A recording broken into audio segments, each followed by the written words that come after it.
Ah. Rest easy, homie. Oh, don't react to that. Melody, Basho, and the third guy, right? The quiet guy. Hey, look at Gon.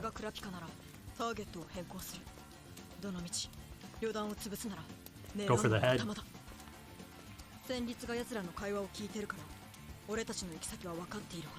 So that gives him a bit of a head start, right? To plan. Great transition, eh?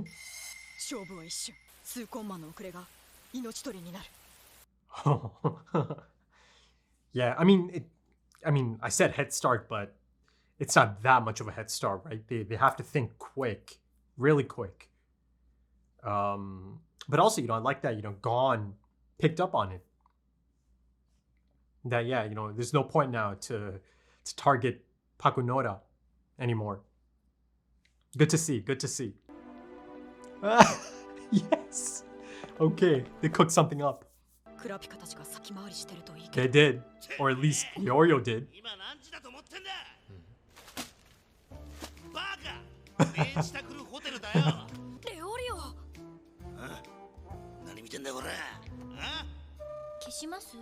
No.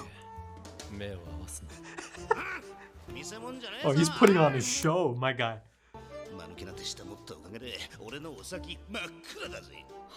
My future's dark, okay, yeah. Yeah.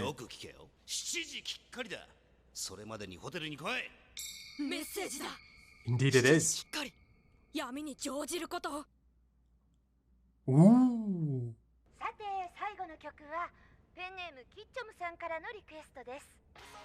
Is that Melody? Ah! The ending theme.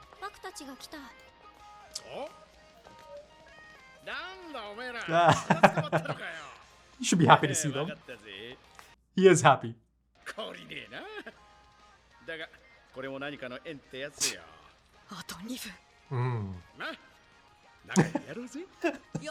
This is kind of wholesome. Oh shit.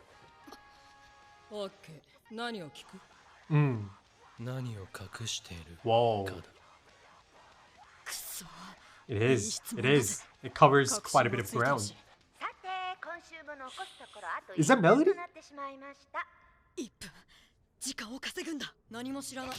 Yeah, I was gonna say, is she gonna buy it? Ooh, she took the bait. She's going to explain it now. Fascinating nonetheless, though. Oh.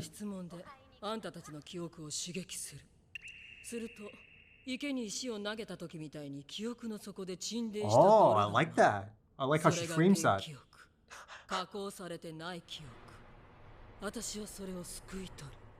Brilliant.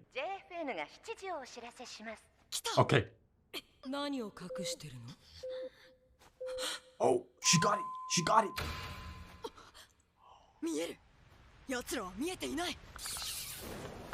That's handy, man. Assassin training. Whoa.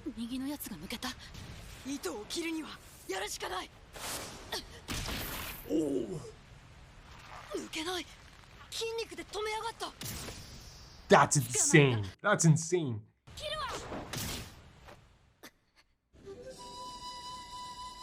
And Krollo? They're not showing him at all. Is he just hanging back?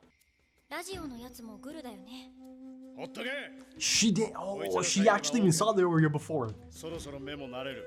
But she doesn't remember, of course. Holy shit. That's why they didn't show him. Yeah, she found...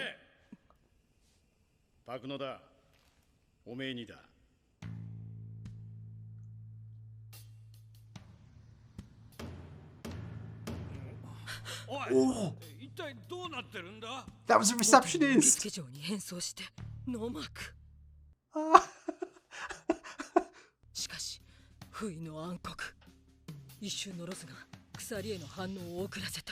So she was able to gain memories from. 周到な準備。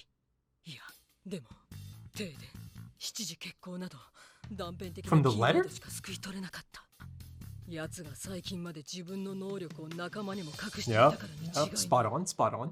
この状況から推察されるあいつの性格、理知的で頭の回転が速く、秘密主義の上に Level-headed. 基本は冷徹。 But this is based こ on. れは脅しではないと考えた方がいい。 I mean, she's buying it. 闇の中、数秒のロスを覚悟してまでメッセージを残した意味、それはこのメッセージが真実だから。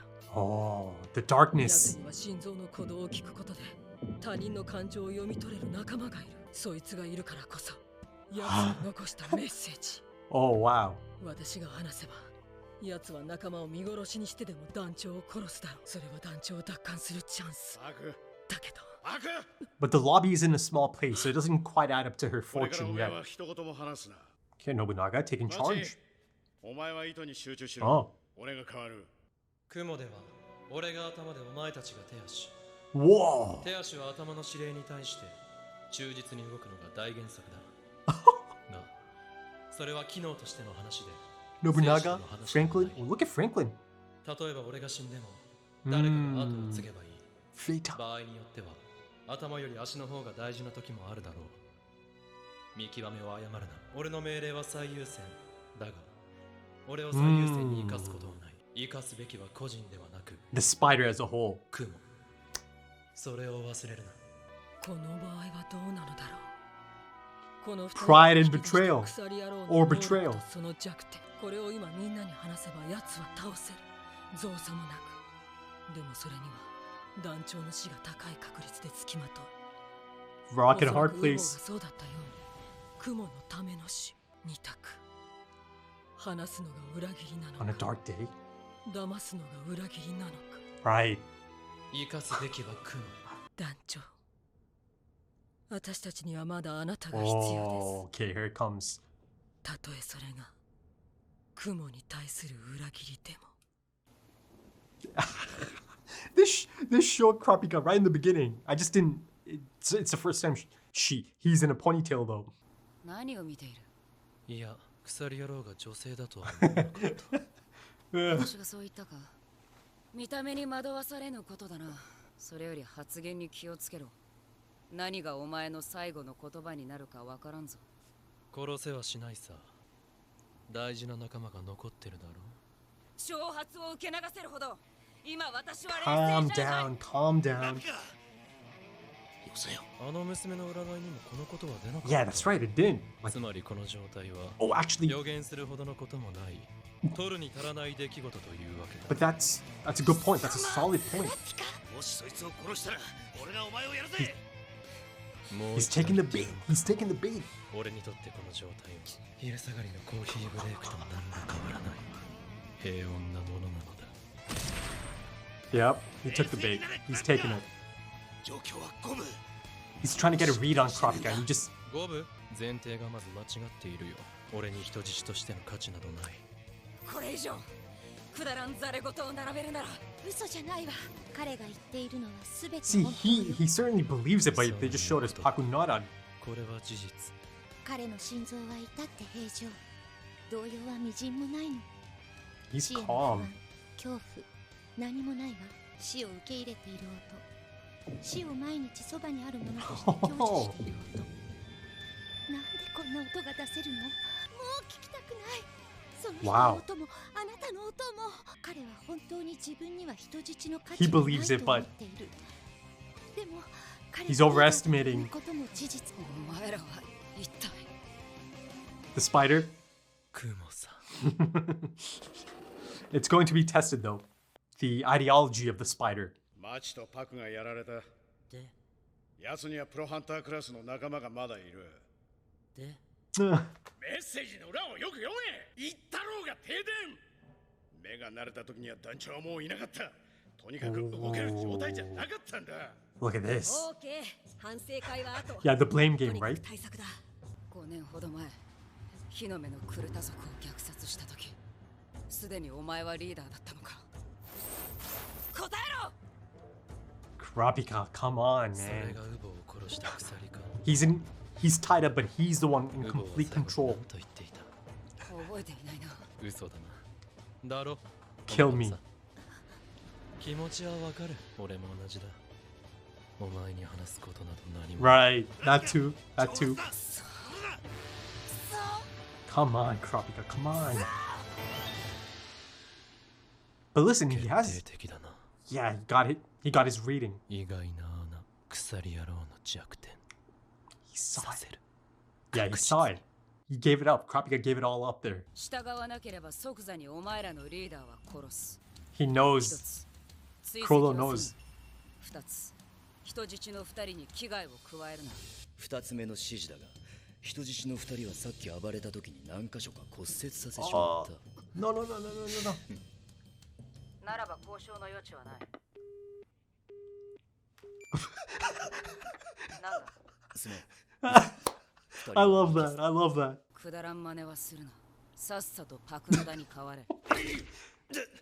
That was great. もし。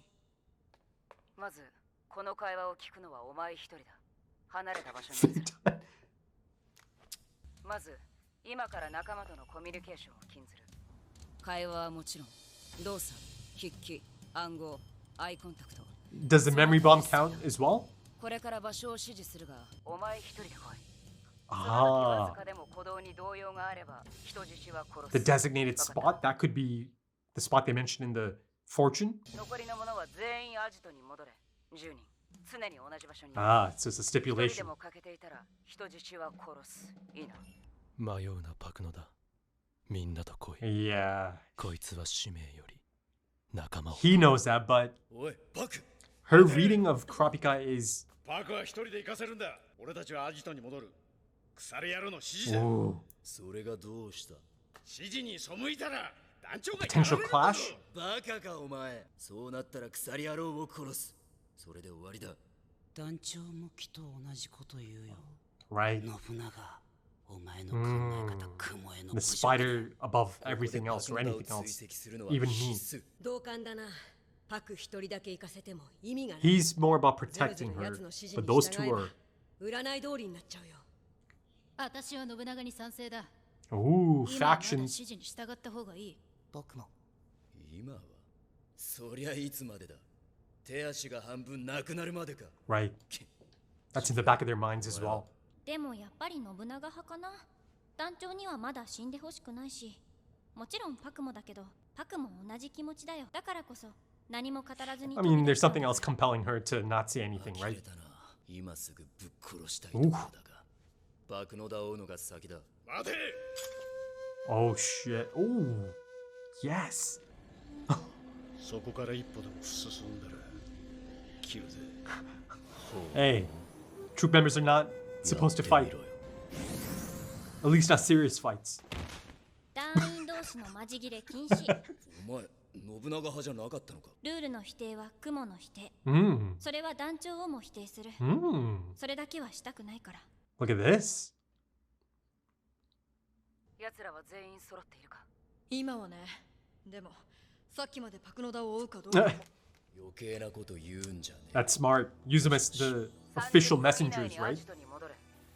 Huh. 10人揃ってねえと団長が死ぬか人質を連絡係に使うとうんな、Mm. 頭のいい野郎だ団長と戦うチャンスだが But you've got to stay here. ここを吹ければ団長が死ぬというわけなんだ There you have it. 助けてくれいいよ。クロロよりちょっとだけ付き合い長いしね。 Yes. Oh shit, Illumi? が実を結び、旅団との対決はついに Oh, that's a small place, isn't it? ゴント、キルアの関西プロペリア。 Go on, man. 紹介するのはパクノダ。特あ別系の能力者。あ物に触れることで記憶を読み取る能力と、読み取った記憶もしくは自分の記憶を具現化した弾に込めて撃つメモリーボム。 Okay, yeah, let's get into it. I mean, that's gripping. That is just so gripping, isn't it? And, rightfully so. It just feels like it's on a knife's edge at this point. And the crazy thing is, it introduces Hisoka and Illumi into the equation. My God, this is just, it's getting insane at this point. So, let's kind of focus real quick on the ending there, Hisoka and Illumi.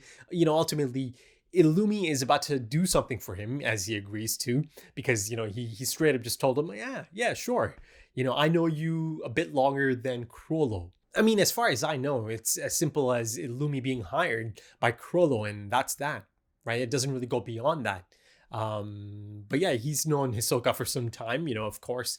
Illumi and Hisoka knew each other back in the Hunter exam phase, right, of the anime. I mean, they knew each other a little bit before that, and they kind of planned a few things before coming into the exam itself. And I got to see some of the shenanigans, some of the really strange yet really fascinating and intriguing behavior of Illumi, right? Dude's out here, of course, a bit of a master of disguise. He's out here sleeping in the ground, digging up the ground, digging it deep enough that he can actually fit in, right? And conceal himself completely.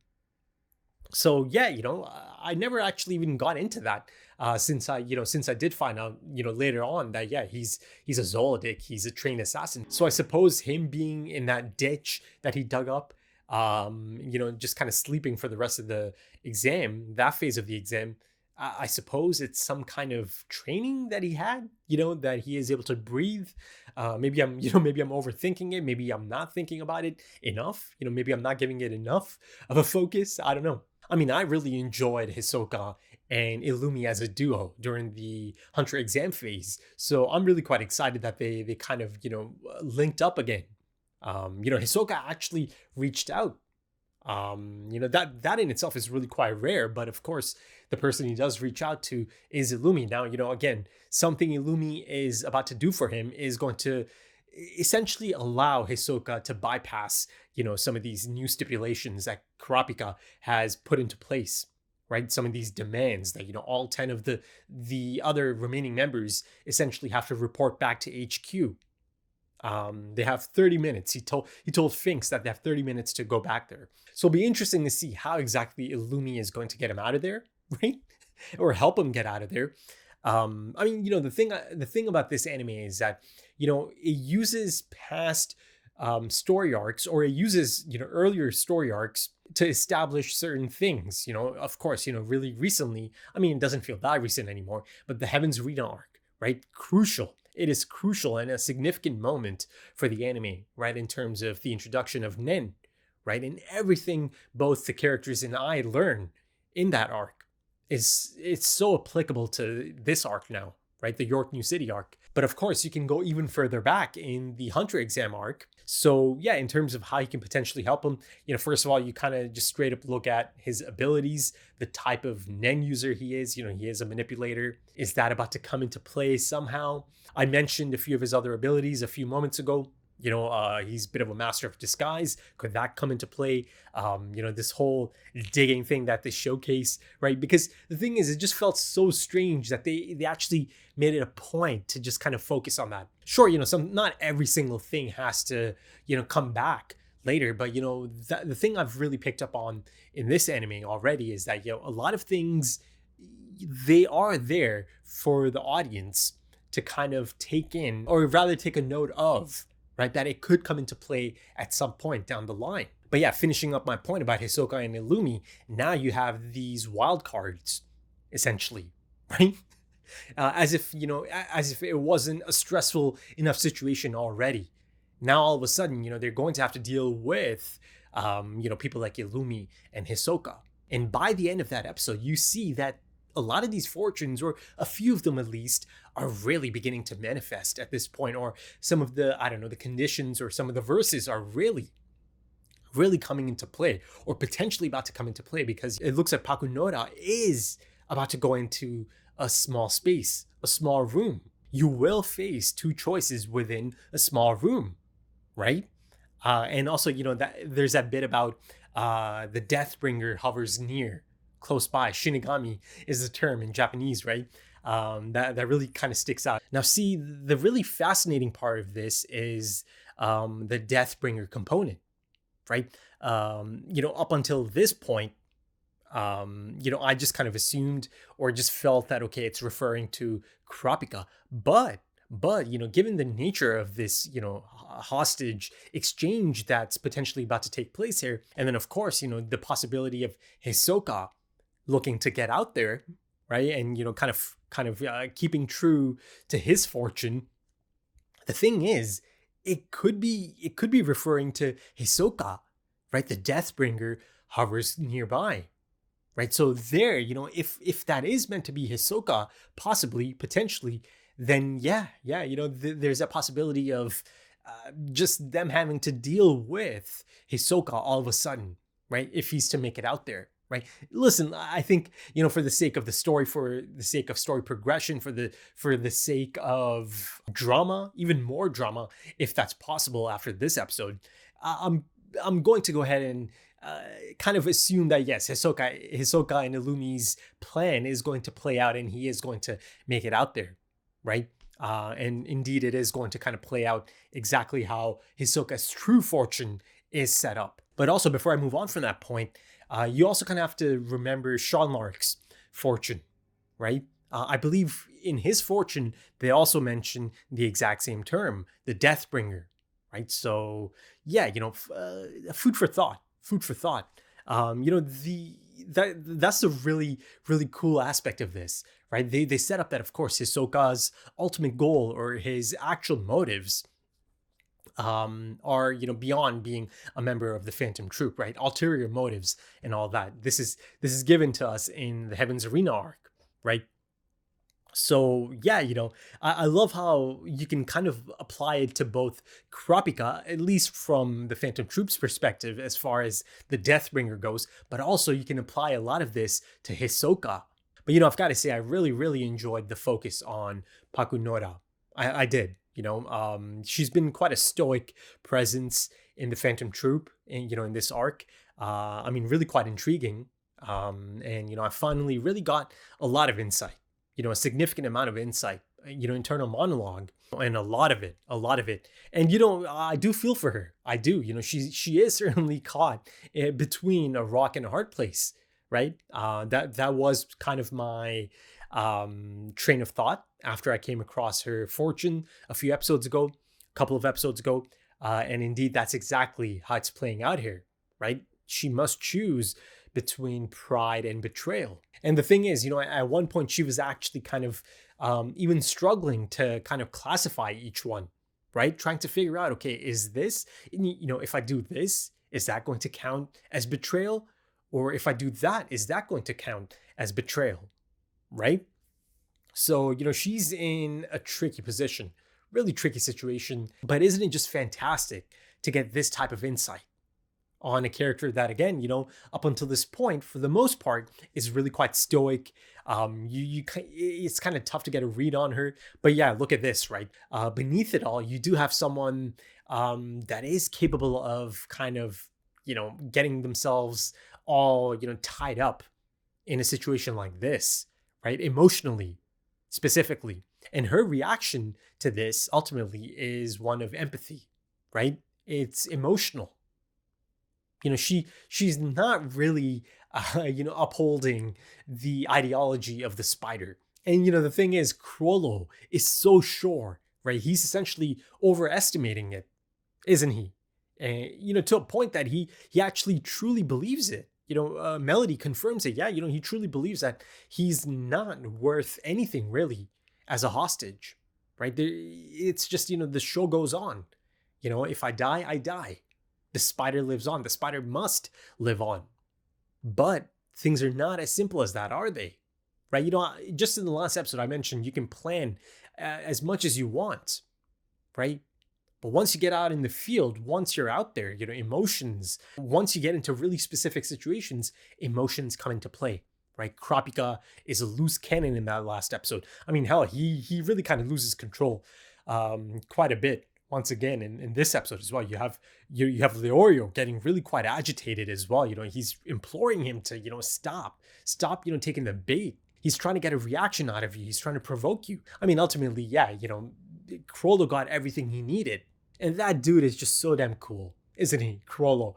He's in complete control. It truly did not feel like that.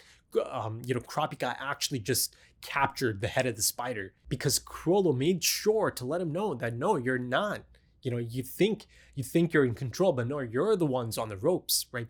He made sure that this does not feel like that, oh, you know, they got one over the Phantom Troop, over the Spider, that unit. But ultimately, you know, like I said, you know, even Krollo is, you know, prone to overestimating, right?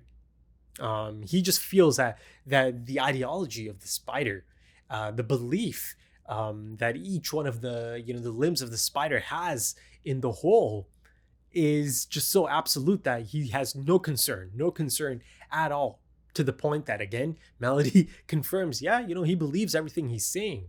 But now it's really truly being put to the test, right?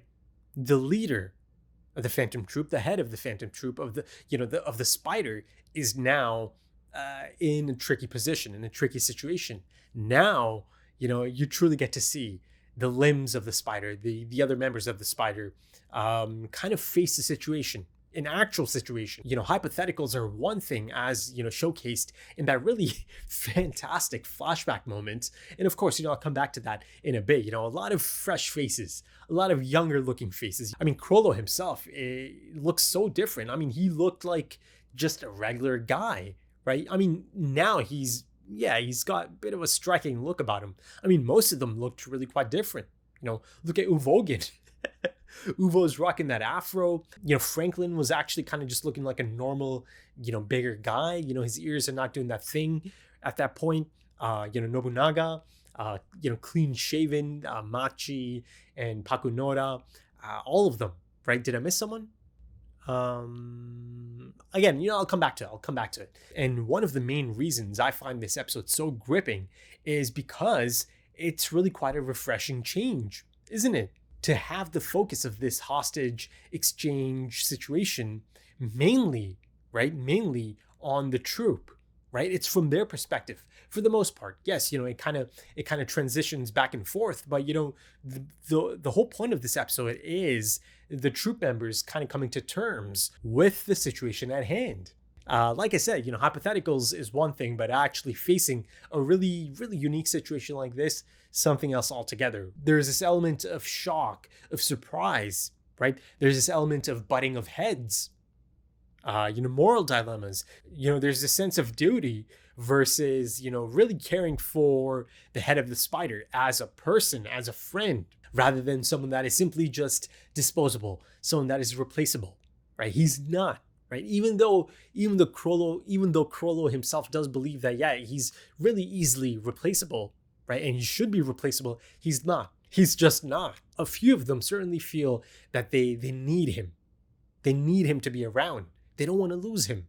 And you know, the thing is, Hisoka actually might have given us, and Krapika as well at that point, some fascinating insight. And it is the type of insight that he is able to provide because he does spend a bit of time with the troop members, right? From time to time at least. But Hisoka told Krapika that the Spider will not stop moving until you crush the head.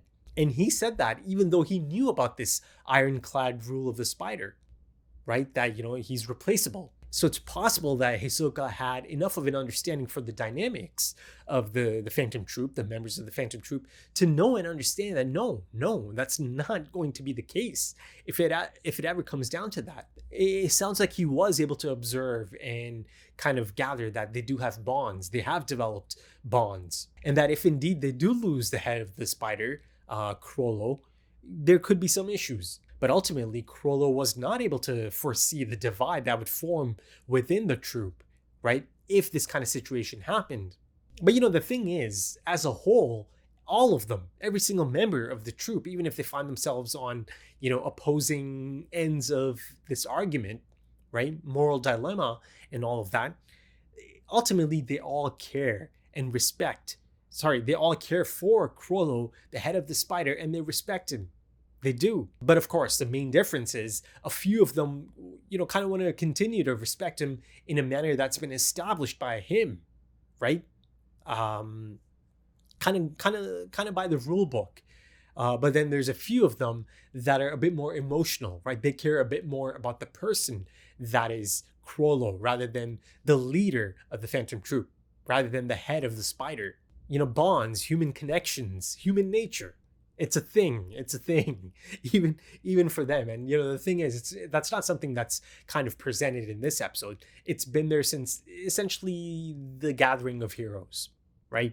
And then every episode since then, it's been clear to see that okay, they care for each other. Most of them really, really, truly care for each other. And of course, the death of Uvogin really brings that out, right? Really kind of showcases that. But in terms of overestimating, let me kind of go back to Pakunora, right? She essentially does kind of overestimate Kurapika. Her profile of Kurapika that she kind of builds up in her mind is essentially based on Squala's perception of Kurapika, right? And in addition to that, she takes a few of these other moments that are kind of taking place, and this kidnapping that just happened. Based on all of that, she's able to kind of build a profile that isn't really truly that accurate, right? I mean, yes, a lot of things are, but there's certainly a few things that are not at all how she believes or perceives Kurapika to be. And then, of course, because of this profile that she has built up, her perception of Kurapika, she's really quite spooked and she's taking it really, really quite seriously. And she completely believes that indeed, if she does not follow these instructions, Crollo's a goner, right? Of course, Crollo's sitting on the other end in the backseat, even though, realistically, he's in the driver's seat, right? Figuratively, of course. He knows he got a complete read on Kurapika, right? He was able to gauge Kurapika's resolve, if indeed he is the type of person who's capable of abandoning his friends in favor of vengeance. The answer is no, right? He got a clear-cut indication of that. Crollo, that is. But going back to my point about this being such a refreshing take, because it is from the perspective of the Phantom Troop members, you have some standout moments here for characters such as Nobunaga. Nobunaga really steps up here, right? Nobunaga is the one who is really quite emotional over the loss of Uvo. I mean, a lot of them are, but he really took it hard. But in this situation, he was really quite effectively able to separate those emotions and keep a level head. He is one of those figures that is able to kind of step in as acting leader, acting boss, if need be. Before this, I've seen Shalnark take that role, play that part, as he does once again, because there is, like I said, a butting of heads as that crew comes in. You've got Finks and Phaeton. It really kind of felt like that these two are the most strict and most dialed in to the ideology of the spider, right? Respecting, the spider, right? As established by Crollo, right? The rules of the spider, right? They didn't have any second thoughts. So, they're kind of just perplexed, baffled at everything they're hearing from some of these other members. I mean, at one point, Phaeton actually took offense, right? I think he said something along the lines of, "You insult the spider," right? Now that I'm thinking of Phaeton, I'm thinking about the flashback once again. He just looked like a young, I don't know, like a teenager almost. He was, right. Most of them might have been, teenagers, maybe early 20s for a few of them. Again, baby faced or fresh faced. But of course, now you see that they've been through quite a bit. They've had a lot of years under their belts. A lot of experiences. Totally different looks for most of them. The most dramatic one I think is for Crollo himself. But going back to Nobunaga, he's there for Pakunora. So is Machi. But I really feel that Nobunaga understood that at this point, Pakunora is feeling really quite isolated. Really, truly finding herself in a tricky situation. Again, I know I keep saying it, but rock and a hard place. And I think Nobunaga was able to kind of, understand that. He truly was. And I think he tried his best to, help Pakunora as much as he could. And the thing is, as intense and as gripping as this episode is, right, the drama of it, there's a few moments of levity that don't feel out of place at all. To me, they felt just so natural, be it Nobunaga being really quite happy to see Killua and gone again. That was just actually really quite wholesome, right? His face just lit up. And then, of course, the other moment that I'm thinking of here is Finks, right? He's trying to be a smartass but it almost immediately backfires. And his reaction to it is so damn funny, immediately calling him back. And then, of course, catching a bit of a beatdown from Nobunaga and Machi, I believe.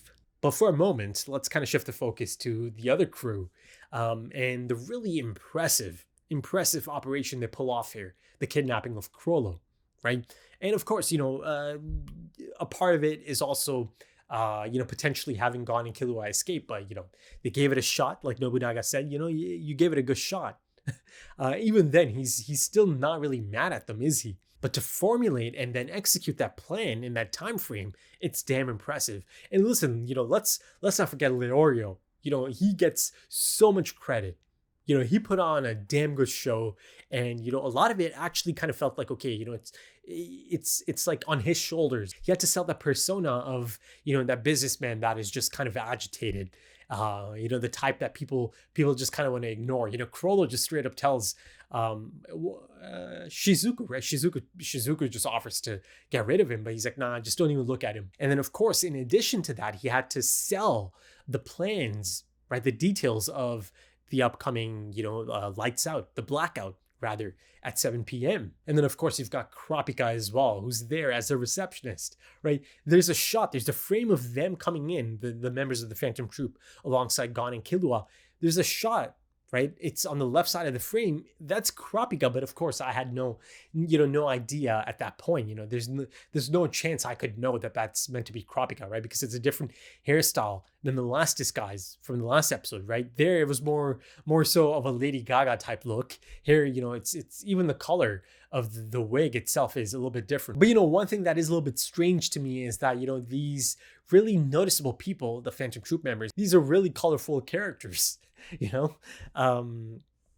Like the actual people themselves, and they're just kind of chilling in the lobby of that hotel, and they've got these two children tied up, and even after the power comes back on, they're just of course there's a bit of shouting, there's they're really quite noticeable, but at the end of the day, the cops are established as corrupt anyways, so them kind of making a scene, them being noticeable in the lobby, maybe it doesn't really matter all that much. But in terms of Crollo and his approach inside of the car, right, again, in complete control, but one of the reasons he is also able to be in complete control at that moment is because, like he said, the girl's fortune did not mention this. I mean, essentially, it wasn't really important enough to show up, right, in the fortune.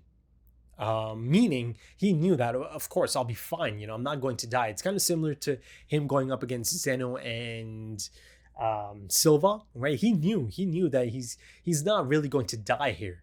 But that being said, just because it isn't really mentioned in Crollo's fortune doesn't mean that, him being in this situation is not going to play out in favor of someone else's fortune.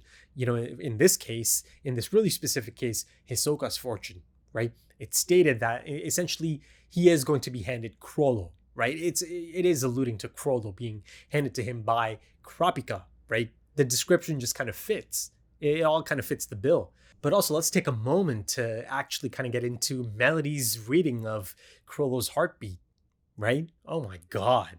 He isn't worried or frightened of death. I can hear that he's accepted death. I can hear that he walks with death every day, right?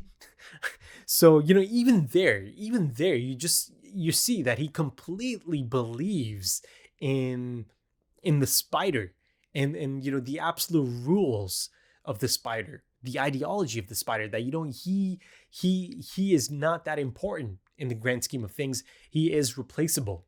And, for that reason, he's accepted death as a constant companion. Now, of course, there definitely could be more to it than just this, but, I'm kind of applying the stuff that's playing out in this episode to that for now, right? I'm sure I can come back to this on a few occasions, perhaps down the line, if indeed, there is going to be more focus on Crollo in the coming episodes, in the next episode, and maybe beyond as well, down the line, perhaps in the series. But of course, Pakunoda is not the only one that's about to be in a really tricky situation, right? You've got Kurapika on the other end as well. it's about to be really quite tricky for him as well. Once this meeting kind of, this exchange kind of takes place.